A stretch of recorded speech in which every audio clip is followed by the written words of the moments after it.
नबी पाक ने मिराज की रात अल्लाह ताला को कैसे देखा।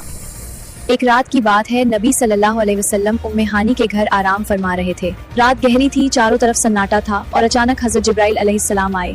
उन्होंने नबी पाक को जगाया और कहा, या रसूल अल्लाह, अल्लाह ताला आपसे मुलाकात चाहते हैं। सुनिए, जब अल्लाह बुलाए तो वो दावत किसी और दावत जैसी नहीं होती। वो सम्मान है, वो इज्जत है, वो ऐसा शरफ है जो किसी और को नसीब नहीं हुआ। फिर नबी पाक के सामने बुराक पेश किया गया। बुराक क्या था?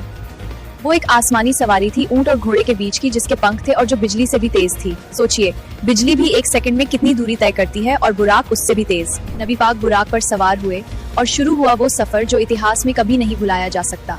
बुराक पर सवार होकर नबी सल्लल्लाहु अलैहि वसल्लम मक्का से मस्जिद अक्सा पहुंचे। ये वो जगह है जो आज फिलिस्तीन में है, जो मुसलमानों का पहला किबला था, और वहाँ सभी नबियों की मौजूदगी में नबी पाक ने इमामत की। सोचिए, हजरत इब्राहिम वहाँ थे, हजरत मूसा वहाँ थे, हजरत ईसा वहाँ थे, और सबके आगे हमारे नबी मोहम्मद सल्लल्लाहु अलैहि वसल्लम खड़े होकर नमाज पढ़ा रहे थे।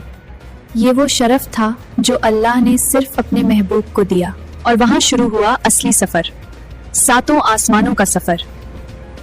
नबी सल्लल्लाहु अलैहि वसल्लम एक एक करके सातों आसमानों से गुजरे। हर आसमान पर आपकी अलग अलग अंबिया से मुलाकात हुई। चलिए, मैं आपको बताती हूँ कि किस आसमान पर किससे मिले। पहले आसमान पर नबी पाक की मुलाकात हुई हजरत आदम अलैहिस्सलाम से, पहले इंसान, पहले नबी। हजरत आदम अलैहिस्सलाम ने मुस्कुराकर कहा, मरहबा मेरे नेक बेटे, मेरे नेक नबी। दूसरे आसमान पर नबी सल्लल्लाहु अलैहि वसल्लम की मुलाकात हजरत याहया और हजरत ईसा अलैहिस्सलाम से हुई। हाँ, वही ईसा यीशु जिनके बारे में लोग सोचते हैं कि वो सलीब पर मारे गए, लेकिन हकीकत ये है कि अल्लाह ने उन्हें जिंदा आसमान पर उठा लिया था। तीसरे आसमान पर मिले हजरत यूसुफ अलैहिस्सलाम, जिन्हें अल्लाह ने आधी खूबसूरती दी थी।